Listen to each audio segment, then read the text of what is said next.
Bonjour, je vous propose de faire un petit panorama des manipulations que l'on peut avoir dans CJPay. Premier outil que vous allez utiliser très souvent, c'est celui-là. Retour au choix des modules qui permet de revenir tout simplement à cette page-là. Les outils qui se trouvent à gauche dépendent de ce qui est sélectionné dans les modules. Donc là, nous avons que les outils qui concernent la paye proprement dite, tout ce qui concerne les salariés, tout ce qui concerne les bulletins, les préparations, les saisies, tout ce qui concerne les éditions. Dans le module paramètres que vous allez utiliser le plus souvent pour commencer votre société, ça va vous permettre de paramétrer tous vos éléments de paye. Alors, les éléments nationaux d'abord, que vous avez dû mettre à jour dans le cours précédent. Donc les éléments nationaux, voilà, vous avez toutes les dates et tous les éléments. Si vous voulez sélectionner un élément particulier, vous allez utiliser les filtres. Les filtres, vous les retrouvez dans plusieurs fenêtres dans Cegid. Donc apprenez tout de suite à les utiliser. Vous tapez l'élément qui vous intéresse. Vous pouvez choisir éventuellement les dates ou tout simplement filtrer.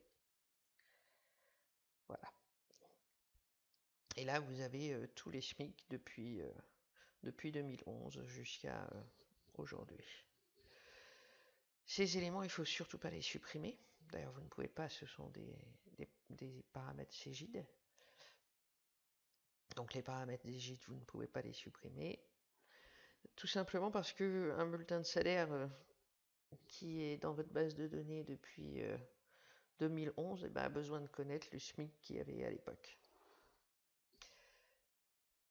Pour revenir à mon petit module de paramétrage, voilà, retour au choix des modules. Les conventions collectives, donc là, je ne sais pas si ça dépend du fait que je suis sur CJ d'éducation ou si c'est mon installation de base qui pose problème, mais moi je ne peux pas créer de convention collective. Quand vous les créez, normalement vous avez toujours un petit icône en bas. Là c'est une petite feuille blanche avec une étoile jaune, mais là c'est grisé, je ne peux rien faire. Donc soit je peux revenir au choix des modules, soit je peux directement aller cliquer sur autre chose. Donc les profils, ce sont des profils Cegid, donc prédéfinis. Ce sont des profils qui sont à votre disposition et que vous allez pouvoir utiliser pour vos salariés. Donc vous avez déjà un certain nombre de profils tout prêts ou de parties de profils tout prêts. J'ai besoin d'utiliser celui-là pour mes salariés. Je voudrais d'abord voir ce qu'il y a dedans. Il suffit de double-cliquer. Voilà. Il vous ouvre une première page pour vous indiquer le nom du profil. Vous voyez que c'est en gris, vous ne pouvez rien modifier. Vous pouvez aller voir ici dans Gestion associée ce qui compose le profil. Donc là, vous avez toutes les rubriques à droite qui sont dans le profil. À gauche, ça va vous permettre de rajouter des rubriques s'il vous en manque. A l'inverse, pour enlever une rubrique, il suffit de cliquer dessus et de cliquer sur la flèche gauche. Comme on ne va pas modifier le profil Cegid, je vais sortir de ma fenêtre.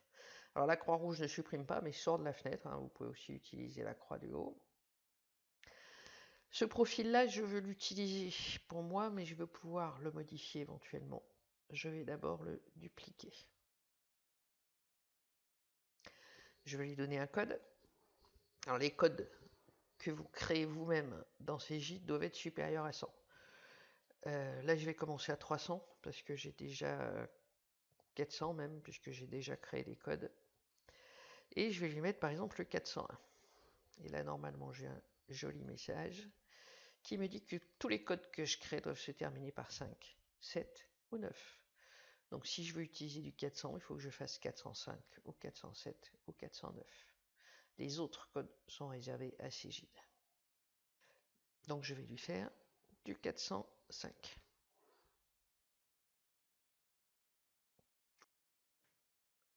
Code correct, ok. Je ferme la fenêtre.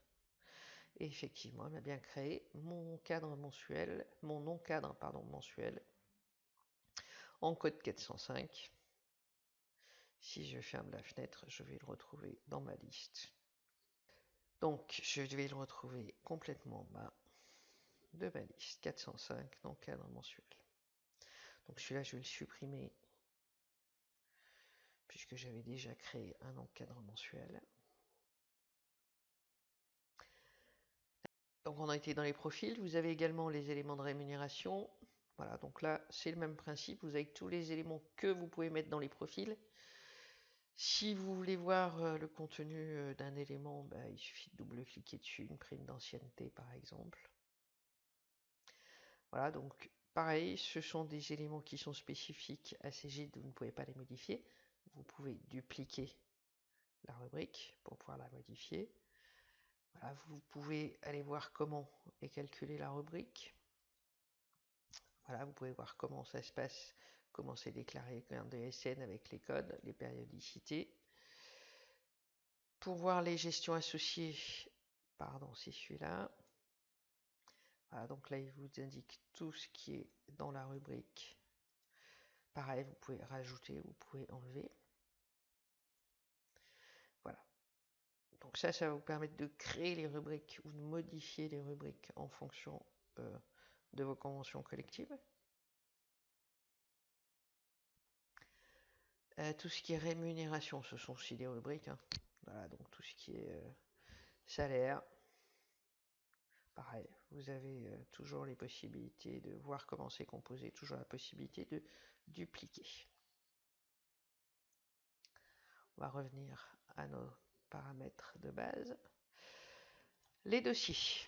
Alors, le dossier, vous avez les paramètres société, les paramètres établissement. Donc, vous avez une société qui peut avoir plusieurs établissements.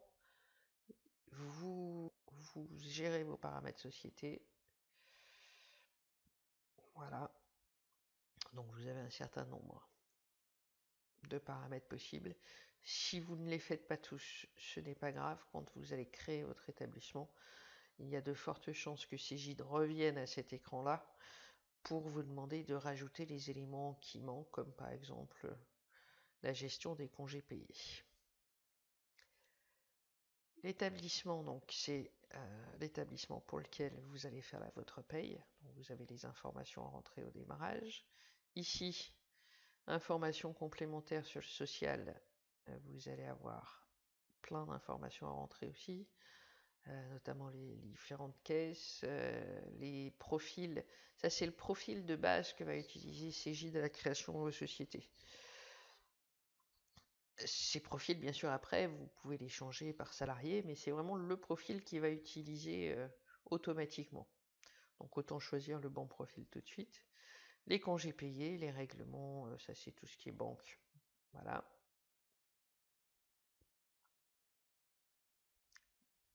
On va sortir. Après les exercices sociaux, de quand à quand vous travaillez. Voilà, le pays pour savoir en quoi, sur quel pays vous êtes. Voilà.